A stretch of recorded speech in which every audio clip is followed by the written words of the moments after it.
Hey everyone, this is Real Estate Riches Podcast, and boy, is it going to be rich, full of the wealth and the tips and the tricks of all kinds of successful agents, because that's what you want to be, right? A business builder who has success in their business. Well, that's what we got going on here. And I'm going to have all kinds of agents, men, women, young or older, sharing all their stuff because there's technology, there's just how do you build your business? There's so many questions, right? So let's learn from some of the best. Gather your wealth and build your business. That's what this channel is all about. And I'm excited to bring it to you. I'm Kathy Burns and I'll be your host. And stay tuned. Let's get at it, right?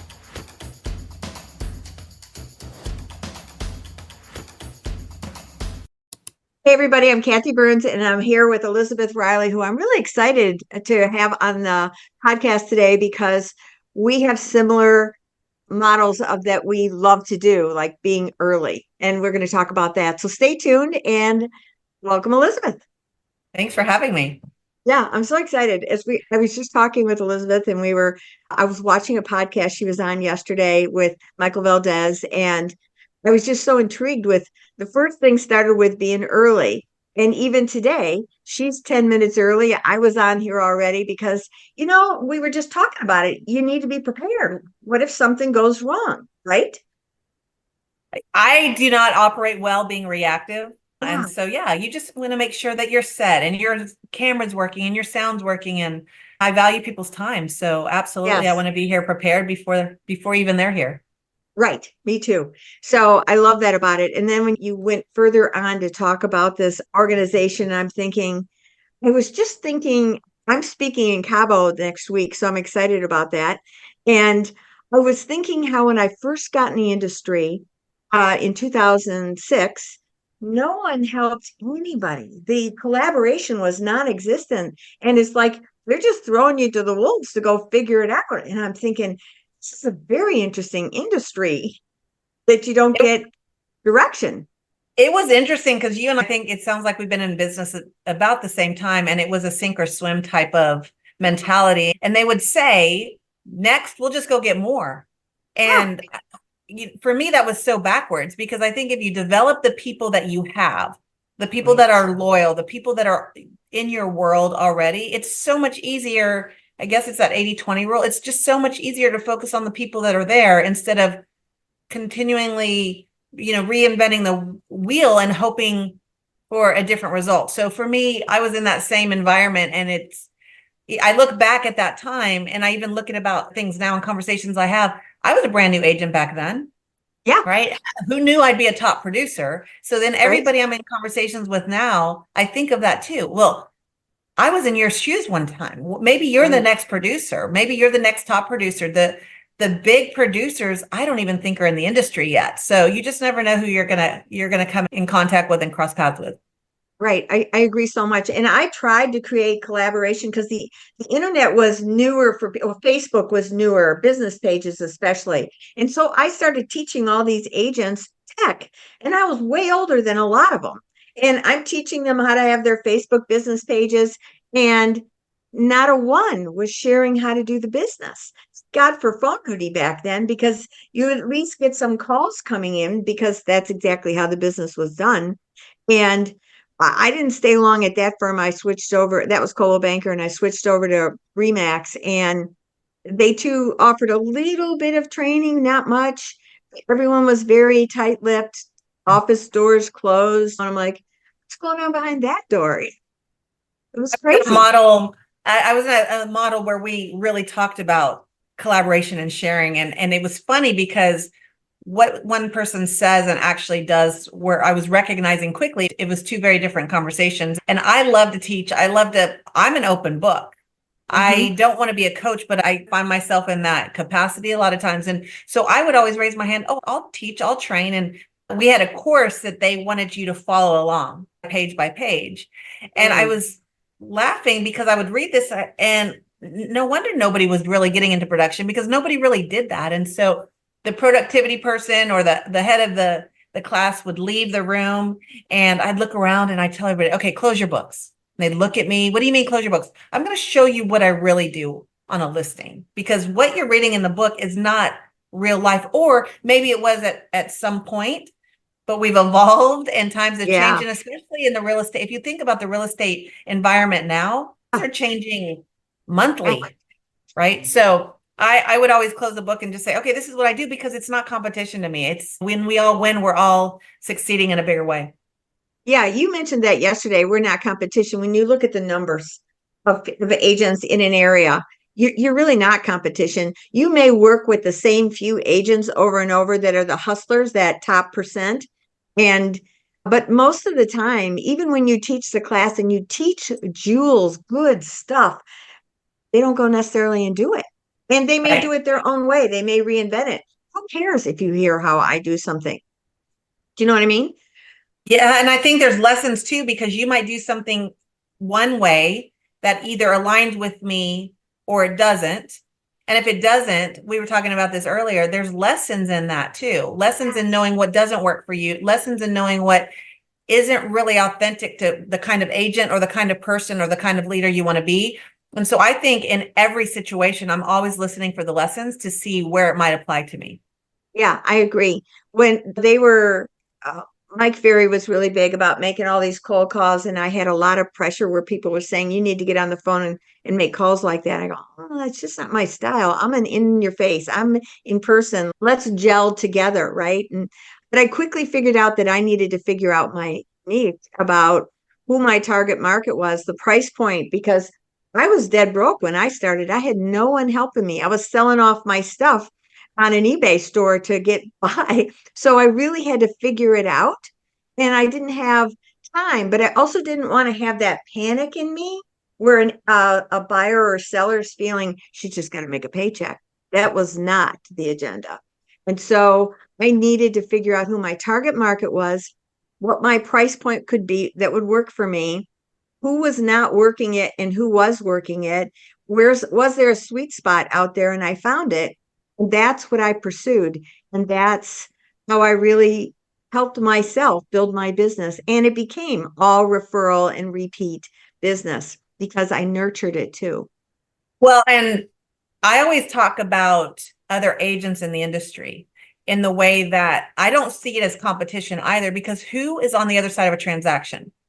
Clients are going to come and go, Right. but the likelihood of me being up against or collaborating with another agent on the other side to get our clients to the closing table, that's pretty high. So the great agents are going to still be around. The agents that are really focusing on their business in the right way are going to be around. And it's not often that I go up against somebody. My business is such now that it's referral based for the most part. And so people usually just call me to list. They don't necessarily have me come interview to list. Although the last month, twice, I've gone up against 4 other agents, which was really funny because it's not typical. And in both situations, one happened to be a very good friend of mine who's actually at the same company. And we were the only 2 EXP agents, and the other ones were Compass, Sotheby's, the luxury piece with KW, and all luxury type clientele, but we were the last 2 standing. And what was funny was when we had talked to, and I had talked to the client about the one I won, and I said, what was it, that you chose to work with me? And she told me a number of reasons, but one of the other things she said is there were a number of the people we talked about, and they talked negatively about their competition.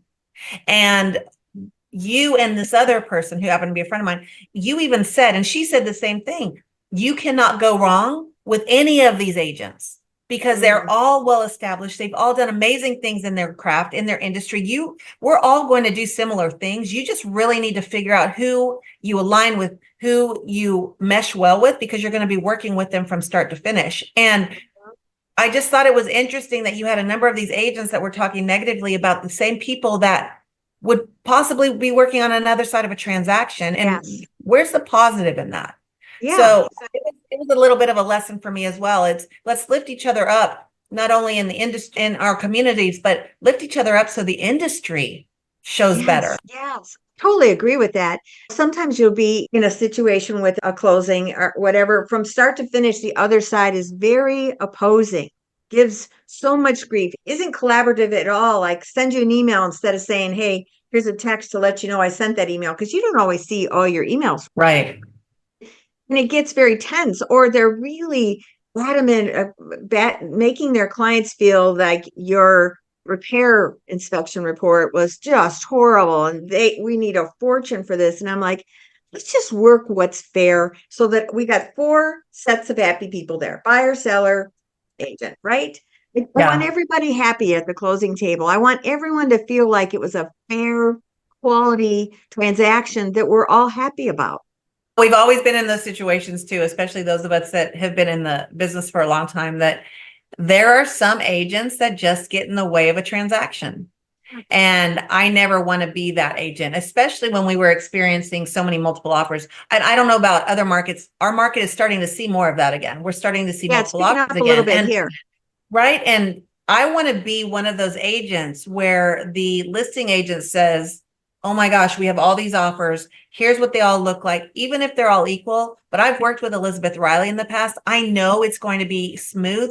I know she's a fair negotiator. She's a solid agent. And I know we're not going to have any problems getting to the closing table. I want to be that person. Yes. And so I remind the agents that I train and coach all the time, you're not combating the other person. It's let's come to the table and be collaborative, because what is that saying? You attract more with honey than vinegar, or something like that, right? Yeah. Bees with honey than vinegar.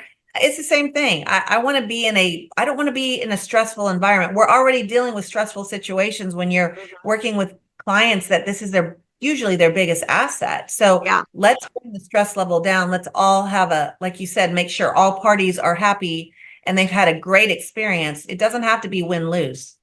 Right. Totally agree with that.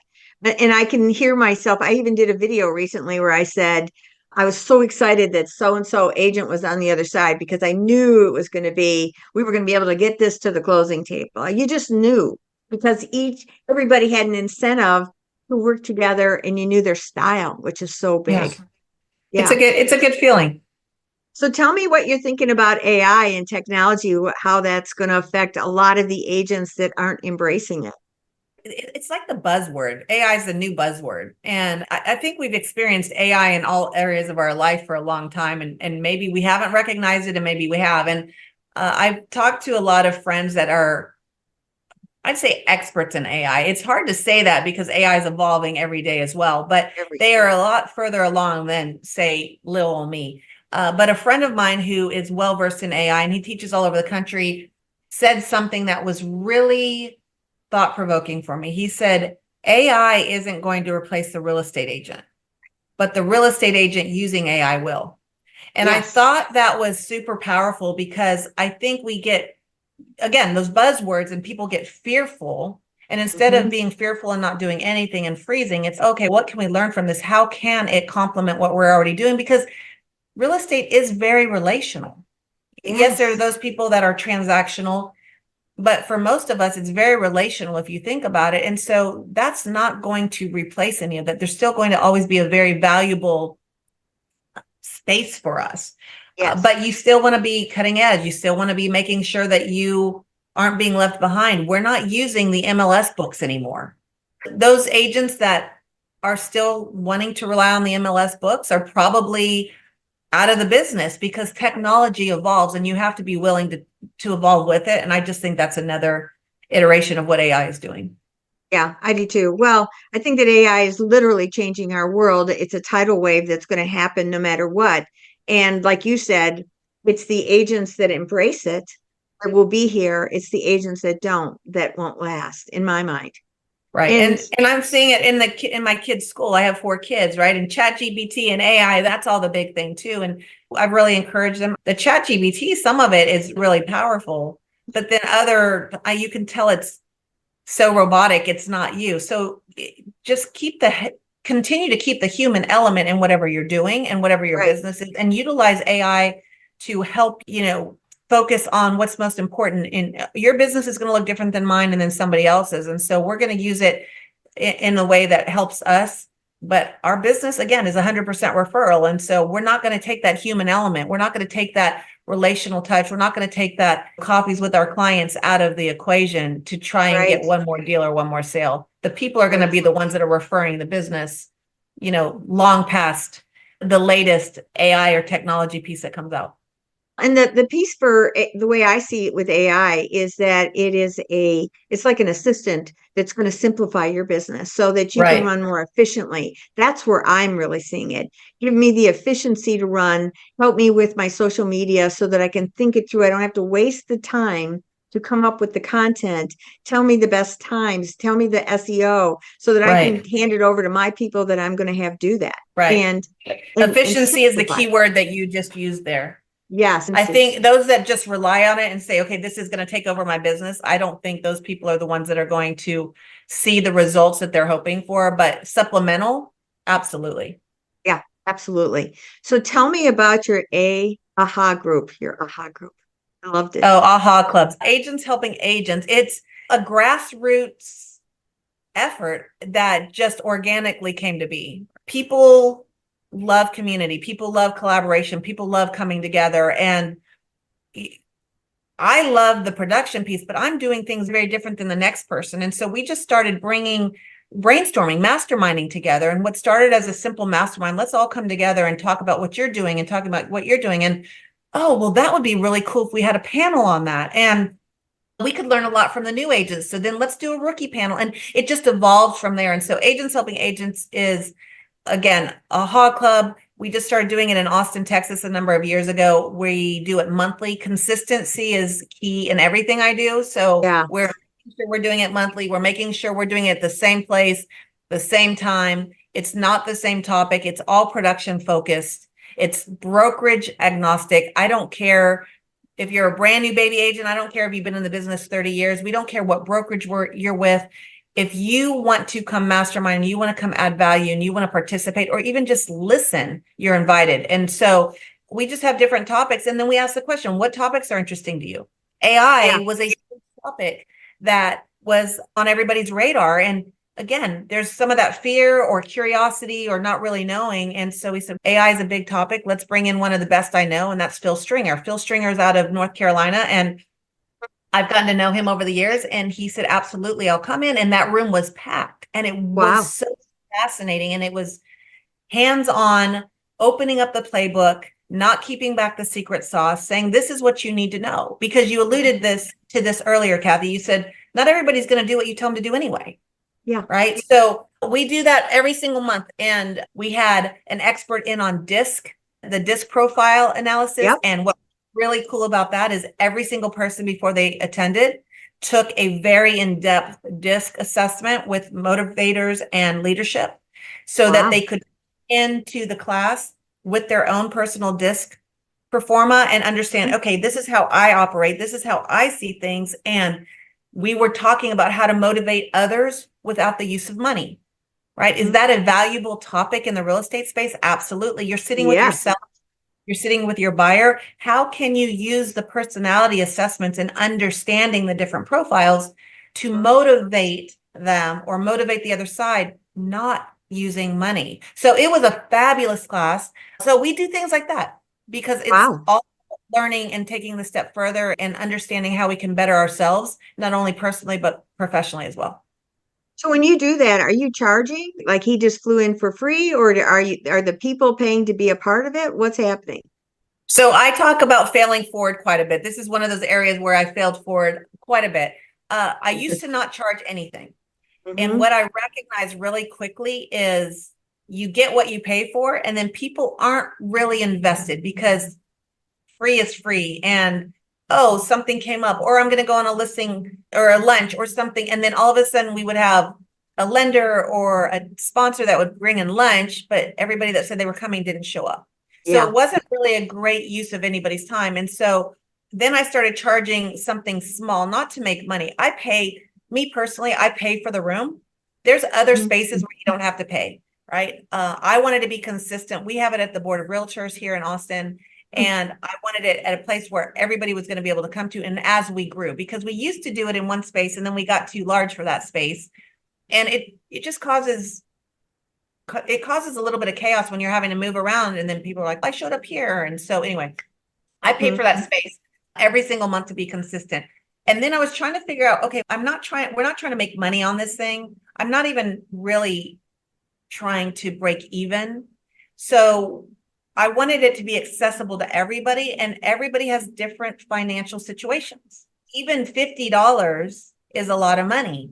So we usually do, depending on what the topic is, with Phil, because we were trying to offset some of those costs. I think I charged $20, but usually we charge anywhere between $10 and $15. If we have a sponsor, the sponsor comes and brings food for everybody. But Mhm. again, we want to keep it small enough so that it's accessible to everybody, but there's still a little bit of accountability there. Yeah. So it's anywhere from 10 to 20, I would say, depending on the topic. And we have a lender come in. The lenders or the sponsors, they can't pitch, they can't sell, they have to come in and add value. I don't want a lender to come in and say, our rates are this today and we have this. I want you to add value. Teach us something that we can take into the field when we're talking to our Mm, clients. I love that. Because there's a lot of education behind the scenes that none of us know about besides rates. And I Mhm. can call my lender and ask for rates. I don't want that. I need something that's going to make me more efficient in my job and more successful in talking to my clients. And then we have it from 11 to 1. So it's 2 hours. And Okay. we break it down easy. The first 15 minutes, first of all, real estate agents are always late. Makes me crazy. So I know we're going to start at 11:15 because it starts at 11, but they're not going to be there. So we have music. We get everybody excited. Everybody's networking. If you don't know somebody, meet somebody new. 11:15, we have the sponsor come in. 11:30, we start, and the speaker has an hour and a half to present, ask questions, network, and things like that. And what's been great is people saw what we were doing here in Austin, and then they were reaching out saying, well, can I do this here in Baltimore? And can I do this in San Antonio? And absolutely. So they're popping up all over the place now. And Wow. what's have me come in, or if I have something like Russ Lagan was in Austin, who's our growth director. And I was like, hey, Russ, Yep. you have so much amazing value to add. Will you be one of my speakers? And so he was our speaker for AHA this past, I think it was last week. And so when you figure out icons or other people from other markets and you bring them in, or if they happen to be in town or they're in driving distance, it sets the tone for an expert in a different way. Yes. Make sense? Yes. So if I'm Yes. speaking in Austin, they're all so used to me in Austin, and I will add whatever value I can add, but I'm only as good as I am. I'm surrounded by Right. amazing people doing things bigger than me. But say I go to Dallas they can draw people in because Elizabeth Riley is coming to speak, or I can Mhm. go to North Carolina. So we're all reciprocating that, and we have AHAs jumping all over the country, and it's been fascinating, but also exciting to see because it's really all about R&D. It's rip off and duplicate. Why Yes. recreate the will? I love that. I love that. But I was just thinking we need to start a mastermind local because I was thinking there's so many agents that are hungry. I did a panel last week. My daughter was on it and another agent, she's a younger agent. I think she's 25. And she has been doing so well on Instagram using ManyChat to capture those that business. She's done $30 million in the past few years just from Instagram and Wow. all attracting to her. So I said, we need to do where we present this to a group of agents, agnostic, where we just share this out there. I'll talk about AI as just thing to understand. And my daughter came in and talked about how to create the prompts. And there were probably 41 agents in the room. It was free. Builder provided lunch. And they had so many questions. And I realized they're really clueless about a lot of tech. And this was all different age groups. Some were using AI quite a bit. A couple had heard of ManyChat before. I had never heard of it, yet I kept seeing a familiar theme in the Instagrams where someone would say, if you're interested in that, say this word. And I'm like, something's going on there. What is that? Yeah. And I thought, we need to know how to capture our leads, especially now. Instead of paying all this money, let's do something where we're bringing them to us, right? Right. You add value in a different way. And like you just said, you had 40 people in there. What happens when you open that up and you start marketing it as a collaborative space where you're learning and growing? And it opens up relationships, it opens up for referrals, it opens up all sorts of things. And so, Yes. yeah, I love it's been a fun concept. Like I said, it just organically happened. We just started doing it because we would let's all get together. Let's meet on this month and just going back and forth. And so I love that because people are hungry for that knowledge and information. And what I like to do is I like to put different people in front of the rooms. And I tend to push a little bit. For example, I have two really dear friends that are amazing at farming. Amazing. Like they command their neighborhoods. I think they each own about 45 or 48% of their farms, which is unheard of. Wow. They Yeah. both farm differently. So there's not one way to do everything, which when I was starting, everybody said, well, if you don't do it this way and you don't check this box, you're not going to be successful. So these two agents are both in my market. They farm completely different. They are complete different personalities. And one of them was, I said, will you come teach on this? No, I don't want to get in front of people. And I'm like, you're going to get in front of people and we're going to encourage you to do that. And what happened is all of a sudden she recognized how much value she brought to the table because what she was doing is just second nature. She didn't really think that it was that valuable.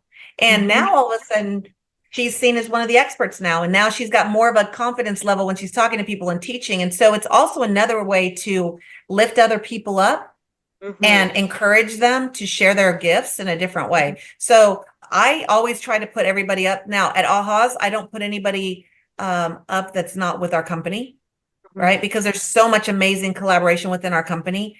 But a lot of people, anybody's invited to come and we have a lot of fun with it. That's great. I was just going to ask you something. Shoot, it went right out of my head. Oh, S, the DISC profile. You said you were an S, and I see you as so much of a D.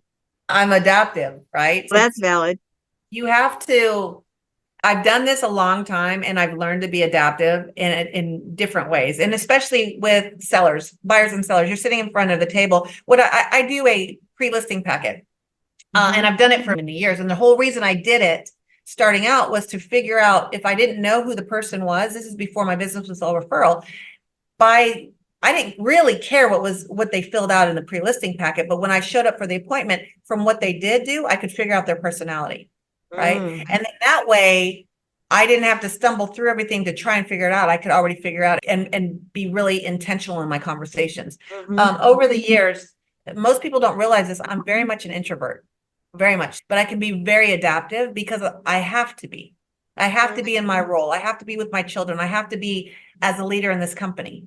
But I am a very high S and it's SD. I lead with my S, but my D. And then my DI can be adaptive, but it's mostly D.